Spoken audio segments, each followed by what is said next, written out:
Se lasă seara din nou și nu știi prin ce stări trec, știind că te iubesc prea mult, dar sunt forțat să te reneg. Nu mai am zâmbet pe chip, l-ai luat când ai plecat. M-am îndrăgostit ca prostul de o floare cu un grădinar. Am trecut printr-un calvar să încerc să te țin aproape. Eram roata de rezervă pe care o țineai tu în spate. Dar draga mea, dragostea nu-i los în plic. Nu poți să primești de toate și să nu oferi nimic. Am un pact cu suferința de când poza ta îmi zâmbește și mă doare să-mi văd floarea în grădinal, tu ea cum crește.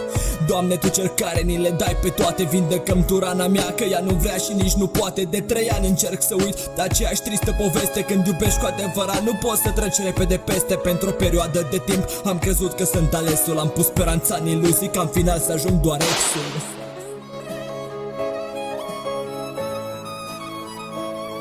Pentru o perioadă de timp am crezut că sunt alesul. Am pus speranța în iluzii ca în final să ajung doar exul.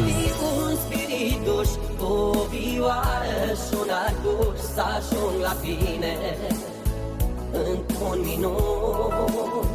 Să-ți cânt lângă inima ta tot dorul din inima mea, căci îmi lipsești atât de mult. Aș vrea să fiu un spiritus, o vioară și un arcus, să ajung la tine într-un minut. Să-ți cânt lângă inima ta tot dorul din inima mea, căci îmi lipsești atât de mult. Acum ești bine, cum îți mai merge relația? Amalgamul tău din suflet te-a făcut să schimbi prestația. În câteva săptămâni ai devenit fată corectă și că în 2 ani de relație nu te-am văzut eu perfectă. Pari inocentă, ca și cum tu n-ai greșit. Ce crezi că-ți va face el când va afla că l-ai mințit? El nu e nici Cupidon să dea în tine cu iubire. Când va da cu palma în tine, tu te vei întoarce la mine. Meriți tot ce ți se întâmplă, e rândul tău să suspini. Tu n-ai cum să fii regină cât timp pentru bani te închini. Și într-un final flacăra iubirii s-a stins, pus pe marginea prăpastii, tu din spate m-ai împins. Momentul în care ai promis că timp îmi vei fi soție, sunt mai mult ca sigur că asta nu ți-o doreai cu mine.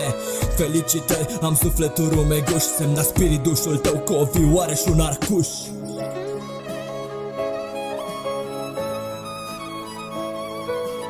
Felicitări, am sufletul rumeguș, semna spiritușul tău cu o vioară și un arcuș. Să fiu un spiritus, o vioară și un arcus, să ajung la tine într-un minut.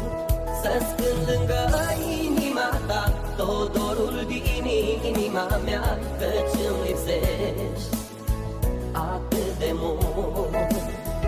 Aș vrea să fiu un spiritus, o